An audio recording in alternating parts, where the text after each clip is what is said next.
ಸಾಹೇಬ್ ನಮಸ್ಕಾರ. ನಾ ಇಲ್ಲೇನು ರಸ್ತೆ ತೋರಿಸ್ತಾರೆ, ಡಾಂಬರ್ ರಸ್ತೆ ಪಕ್ಕ ಇರುವಂಥದ್ದೇ ಪ್ರಾಪರ್ಟಿ ಸಾಹೇಬ್ರೆ.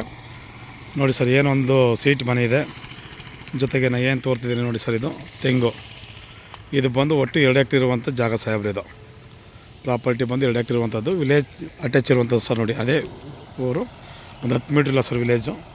ಇದು ಬಂದು ಮಳವಳ್ಳಿ ಟು ಮೈಸೂರು ನ್ಯಾಷನಲ್ ಹೈವೇಯಿಂದ ಅರ್ಧ ಕಿಲೋಮೀಟ್ರ್ ಒಳಗಡೆ ಇರುವಂಥದ್ದು ಸಾಹೇಬ್ರೆ. ಇದು ಮೈಸೂರಿಂದ ಒಂದು 22 ಕಿಲೋಮೀಟ್ರ್, ಮಳವಳ್ಳಿಯಿಂದ ಒಂದು 21 ಕಿಲೋಮೀಟ್ರ್ ಇರುವಂಥ ಜಾಗ ಸರ್. ಇದು ಏನು ತೋರ್ತೀನಿ ಸರ್, ಎಲ್ಲ ಒಟ್ಟು 135 ತೆಂಗಿನ ಮರಗಳು ಇದೇ ಥರ ಫಲ ಬತ್ತಿರುವಂಥದ್ದು ಸರ್. ಅದು ಒಟ್ಟು 135 ತೆಂಗಿನ ಮರಗಳು ಫಲ ಬತ್ತಿರುವಂಥದ್ದು, ಜೊತೆಗೆ ಒಂದು ಬೋರ್ವೆಲ್ ಸಹ ಒಳ್ಳೆ ನೀರಿದೆ. ಊರು ಪಕ್ಕ ಇರುವಂಥ ಜಾಗ, ಮನೆ ಮಾಡ್ಕೊಂಡು ಫಾರ್ಮ್ ಹೌಸ್ ಮಾಡ್ಕೊಳ್ಳೋಕ್ಕೆ ಉತ್ತಮವಾದಂಥ ಜಾಗ ಸಾಹೇಬ್ರೆ. General property.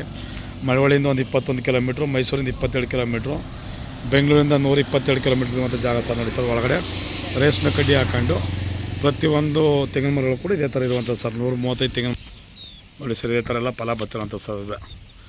ಎಲ್ಲ ಏಳು ಬಂದಿರುವಂಥದ್ದು 130 ನೋಡಿ ಸರ್. ನಾನು ಏನು ತೋರ್ತಿದ್ದೀನಿ ಇದೇ ತೆಂಗು ಸರ್. ಎಲ್ಲ ಪೂರ್ತ ರೇಷ್ಮೆ ಕಡ್ಡಿ ಹಾಕೊಂಡು ವಾಸ್ತು ಪ್ರಕಾರ ಇರುವಂಥ ಜಾಗ ಸಾಹೇಬ್ರೆ. ಜನರಲ್ ಪ್ರಾಪರ್ಟಿ ನೋಡಿ ಸರ್. ಡೈರೆಕ್ಟ್ ಓನರ್ ಸಿಟ್ಟಿಂಗ್ ಇವ್ರು ಬಂದು ಒಂದು ಕುಂಟೆಗೆ 3 ಲಕ್ಷ ರೂಪಾಯಿ ಹೇಳ್ತಾರೆ ಸರ್.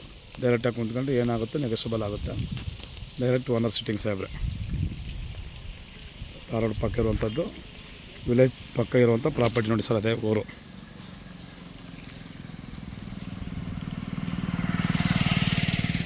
ಎರಡು ಎಕರೆ ಇರುವಂಥದ್ದು ಸರ್ ಜಾಗ.